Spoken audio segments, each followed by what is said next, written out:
Здравствуйте, дорогие друзья! Сегодня замечательный день, Красноднев. Сегодня будем говорить об этом удивительном растении Красноднев, красный день. Вот как этот прекрасный день, есть такое чудесное растение, которое растет, произрастает в лесах нашей республики, в нашей родной Якутии.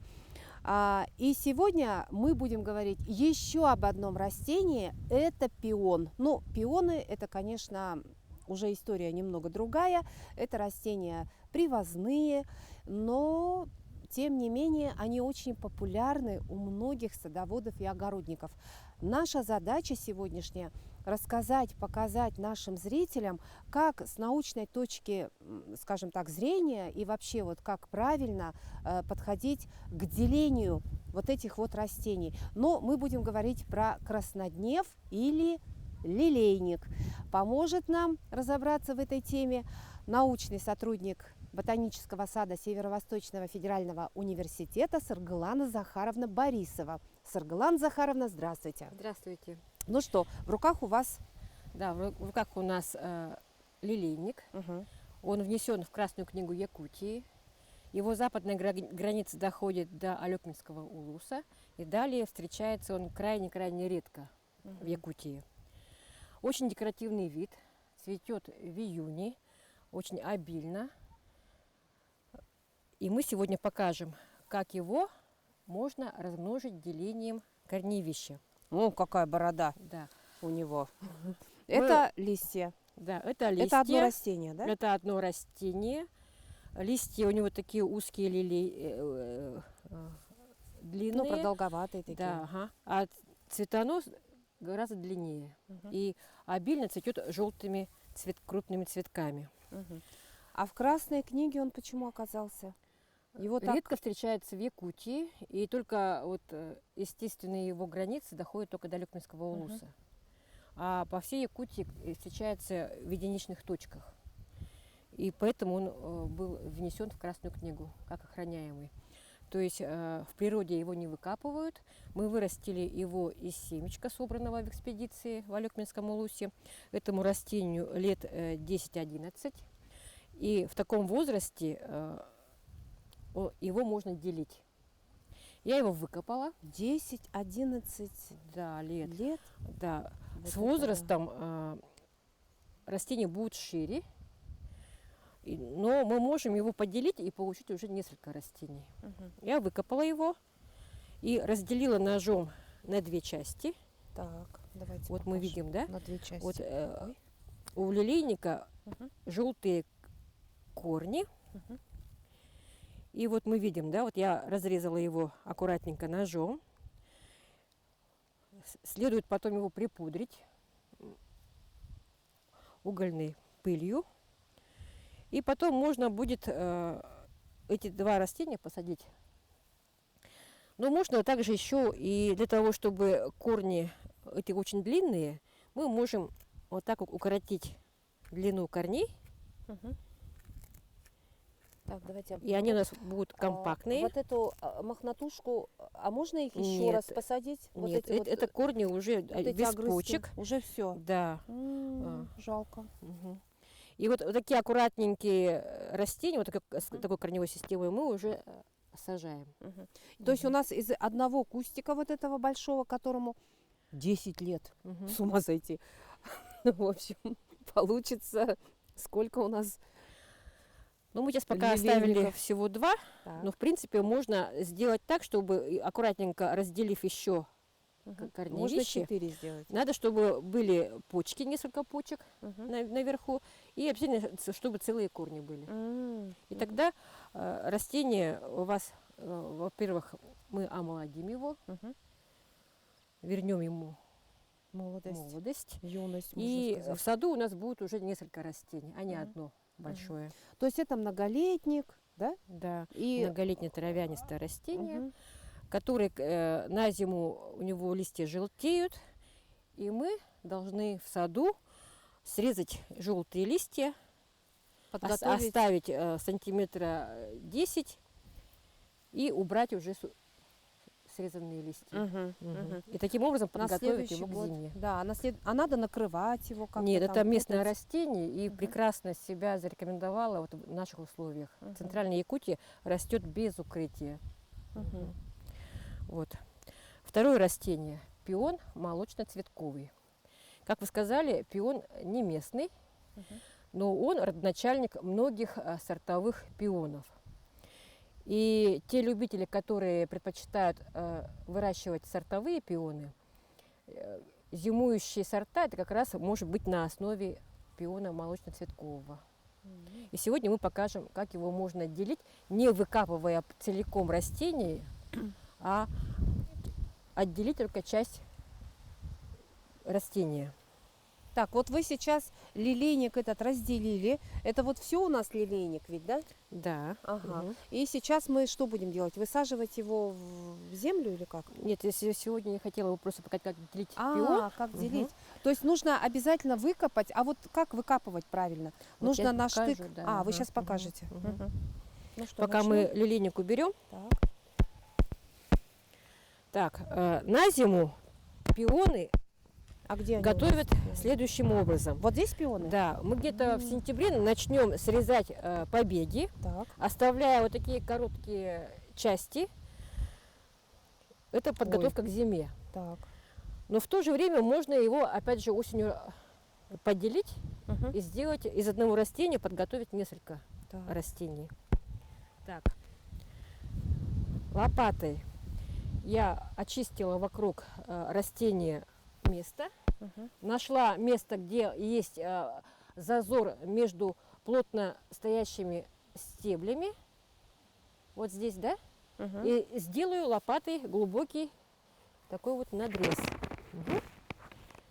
Очень глубоко, На всю. чтобы Да. поделить. В общем, Потом, для того, чтобы корни у него очень широко расходятся, мы подальше берем и вот так же очень глубоко на всю глубину штыка лопаты окапываем растение.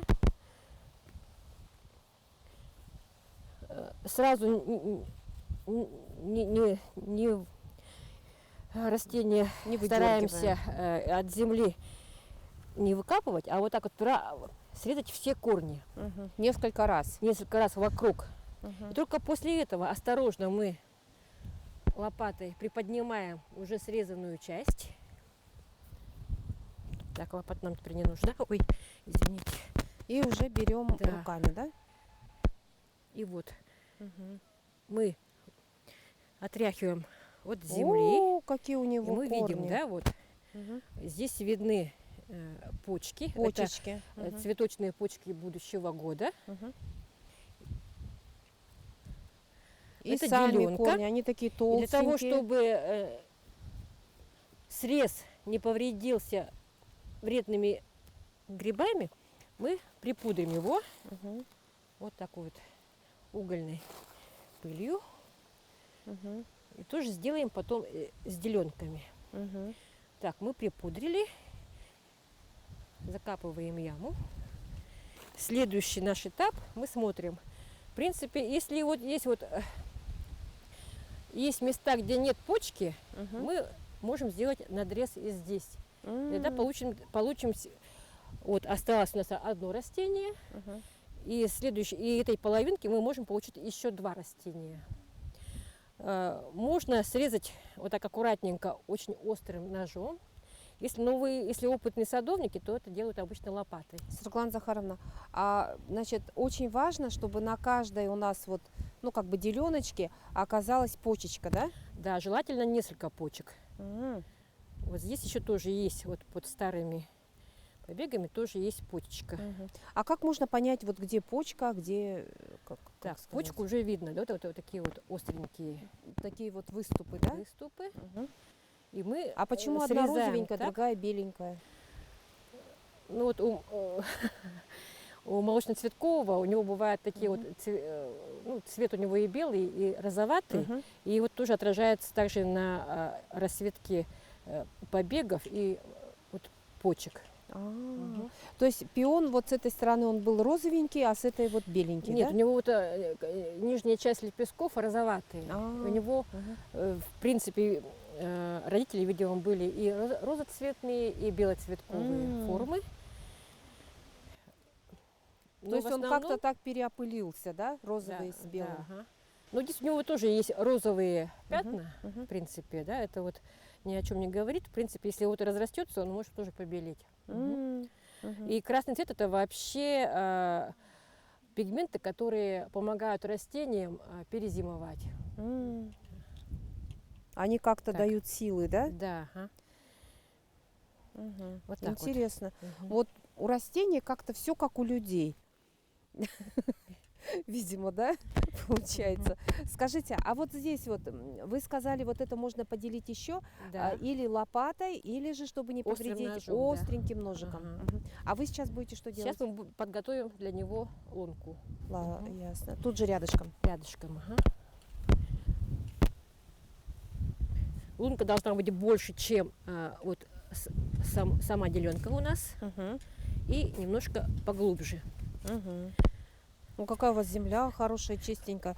Вот вы, наверное, все лето здесь боролись с сорняками. Да. Или они у вас вообще как-то не растут здесь? Нет, растут, конечно. Мгм. Так. В принципе, если земля у нас уже со всеми полезными веществами, Мгм. поэтому добавлять я перегной не буду. Но, в принципе, если у вас бедная почва, Мгм. можно подготовить смесь. Перегной, речной песочек, дерновая земля. Мгм. Или взять вместо дерновой садовую вашу землю Мгм. и добавить к нему немного перегноя. Ну, Опилки хорошо можно добавлять? перепревшего. Опилочки можно добавлять? Опилки нет, к пионам обычно не добавляют. Ага. Ясно. Мгм. Опилки используются, если вы их заранее где-то вот поместили, дали им перепреть, и можно их использовать как мульча или вот часть питательных, ну, Мгм. субстрата. А сколько вот, вот этим опилкам должно быть лет? Ну, чтобы они полежали спокойно.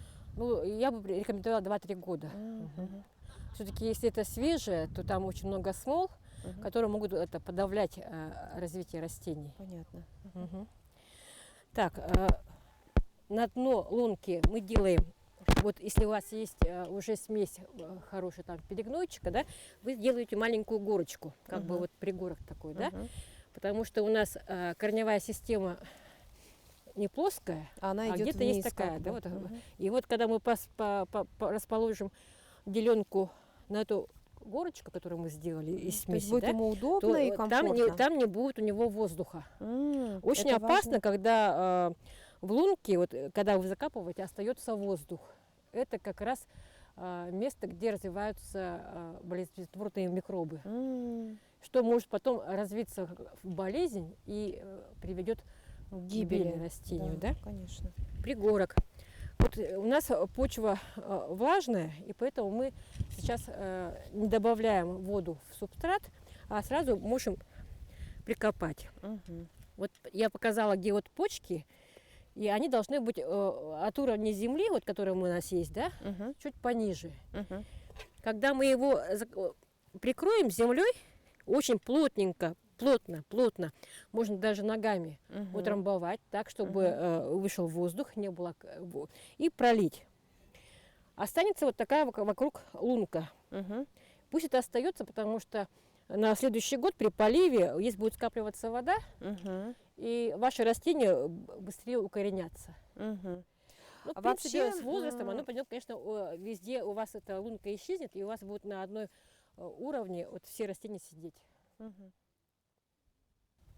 Скажите, а вот из этих, ну вот то, что вы обрезали уже, подготовили растение, то есть то, что у нас уже пожелтело, уже отцвело, как бы вы это убрали все, да? Да. Мгм. И оставили как бы стебли, ну практически вот сантиметров 10, Да. вот как видно.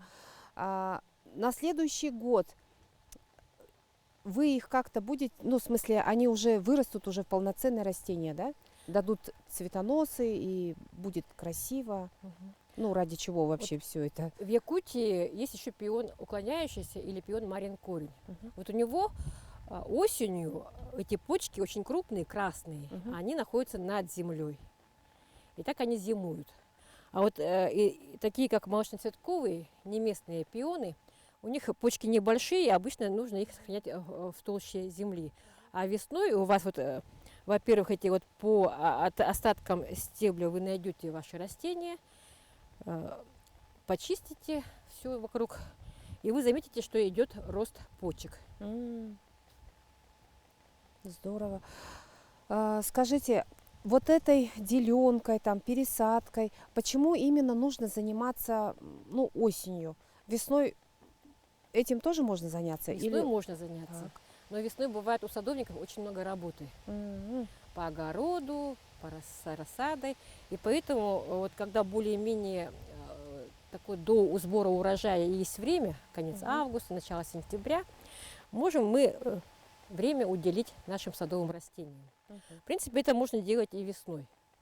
И некоторые считают, что весной более предпочтительнее, потому что за лето деленки уже на ваших глазах укоренятся, окрепнут, и можно подкорректировать что-то в течение лета. А вот осенью, конечно, корневая система будет работать, потому что наша земля промерзнет уже позже, она будет теплее, чем температура воздуха, и корни все-таки будут работать. И удаляя, например, у пиона молочноцветкового листья остаются зелеными, потому что это не местное растение. Это растение, где вегетационный период очень длинный, а наши короткое. Например, наши пионы уже покраснели и уже готовятся к зиме. А инорайонным видам нам нужно помочь. А Мы вот вы говорите состригаемся. наши пионы. Это те пионы, которые уже зимовали много-много лет, скажем так, и они уже как-то адаптировались к нашему климату. Вот вы про это, да, у нас? Я сейчас Или... говорю наши, это когда я работаю с местными растениями, да, Мгм. и вот якутские виды я называю нашими видами, а вот пион молочноцветковый это инорайонные, Мгм. которые мы испытываем, наблюдаем за ними, помогаем им адаптироваться и массово тиражируем наш опыт Мгм. для того, чтобы и любители могли полюбоваться не нашими, не только нашими видами, но и такими вот Ну, гостями, многоцветием, да? гостями нашего. Скажите, пожалуйста, вот вы все-таки научный Да. как бы институт, и вы всем этим занимаетесь. Наши садоводы, вот, допустим, вот они купят у вас вот эти вот кустики, это будет многолетнее растение, да? Да. Сколько лет оно будет жить? Вот какова жизнь у пиона? Пион живет очень долго. Мгм. Этим растениям, ну, порядка, если 14 год, где-то лет 18. Ого. Из семян выращивают, очень растут долго. Мгм. И где-то на 5-7 год начинается первое цветение.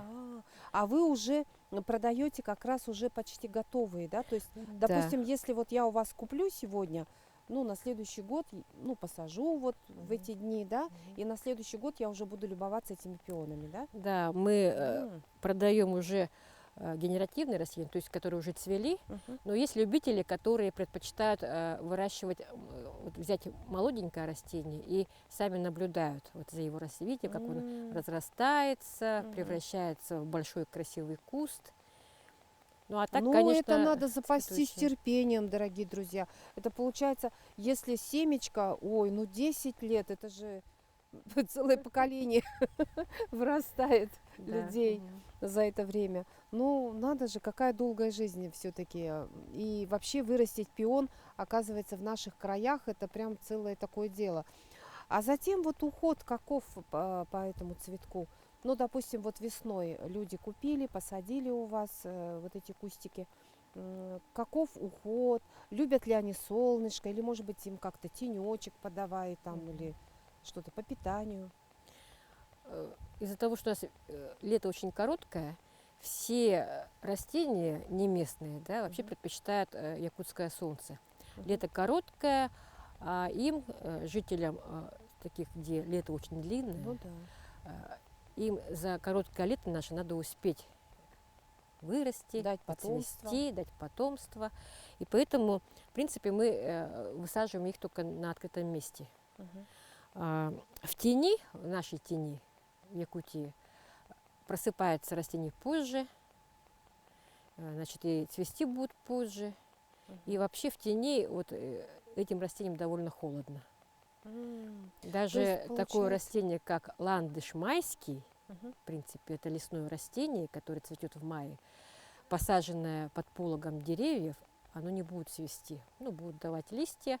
Ему тоже, лесному растению, нужно наше солнце, чтобы очень насыщенное наше солнце придает им сил, и они за короткое лето успевают все и подрасти, и зацвести, дать семена. И предпочтительно, конечно, открытые места. Сарглан Захаровна, а вот по питанию как? Чем вы их подкармливаете в течение лета? Вот при посадке мы использовали перепревший навоз, и этого хватает ну, там, на 3 или, может, 5 лет. А так, в принципе, для всех вот удобрений, которые очень активно продаются, их много, это для пышного цветения, для того, чтобы иммунитет повысить. Вот это можно и в течение лета проводить. Мгм. Вот Они такие будут очень процедуры. благодарны. Мгм. Есть, А полив? полив пион, конечно, любит, но застоя воды он не терпит. Мгм. То есть, если у вас участок такой сырой, то, скорее всего, ему будет очень плохо. Мгм. Может быть, постараться его как-то на возвышение посадить, да? А так у нас земля песчаная, и вот при обильном поливе у нас вода, излишки воды уходят. Мгм. А так, конечно, поливать нужно почаще, не давать ему засыхать, чтобы вот это мощное корневище разрасталось Мгм. и закладывалось побольше цветочных почек. А вот смотрите, цветочки там, ну, как бы отцвели, дали плоды, они там в землю падают, они сами там могут как-то вот расти? Могут. То есть малышня вот это Если может мы расти? посмотрим под листьями, Мгм. то местами мы увидим молоденьких пиончиков Мгм. с одним листом, очень маленькие листья, там сантиметра 3-5. Мгм. И вот то, что мы не успели собрать, семена опали, и семена не замерзают в почве и перезимовывают Мгм. и растут. Скажите, пожалуйста, а на зиму как вы их, вот мы сейчас посадили, нужно ли их накрывать чем-то? Или, может быть, там какие-то шалашики им построить на зиму, там Обязательно. Вот снегом если как-то якутские прикрыть? виды этого не требуют, Мгм. то все инорайонные виды, э, Такого конечно, вот им холодно. трепетного Ага. отношения И от мы них ждем, когда требуют. не будет уже возвратного тепла, Мгм. дождей не будет, и когда уже земля схватится морозом, вот тогда мы можем укрывать сеном. Если мы это сделаем слишком рано, под сеном будет тепло, и растение пойдет в рост, а Мгм. потом замерзнет. И поэтому, когда вот земля схватится морозом, Только мы тогда. закрываем. Мгм. Очень хорошо, если снег выпал в начале зимы. И под таким снежным покровом они очень хорошо зимуют. Очень плохо, когда снег выпадает позже. Мгм. Их может спасти только вот, толщина нашего укрывного материала. Сарглана Захаровна, большое огромное спасибо вам, что вы нам рассказали про это чудесное растение. Но в основном сегодня, к сожалению, мы только поговорили про пион, хотя начали мы с красивого растения лилейник, а еще его называют красноднев. Правильно я говорю, да? Очень красивое наше растение якутское, но с ним все-таки попроще, потому что оно наше и тоже красиво цветет. К сожалению, мы не застали пору его цветения, но а пионы мы сейчас покажем, ну, как бы, вот уже отцветшие цветы. Большое спасибо вам. Будем пробовать. И многолетник пион, это очень красиво, это очень здорово. Ну и как мы выяснили, что жизнь у пиона достаточно длинная, долгая. Так что, дорогие друзья, если вы посадите у себя на огороде, в саду, в цветнике пион, будете радоваться. Ну и не пожалеете, конечно.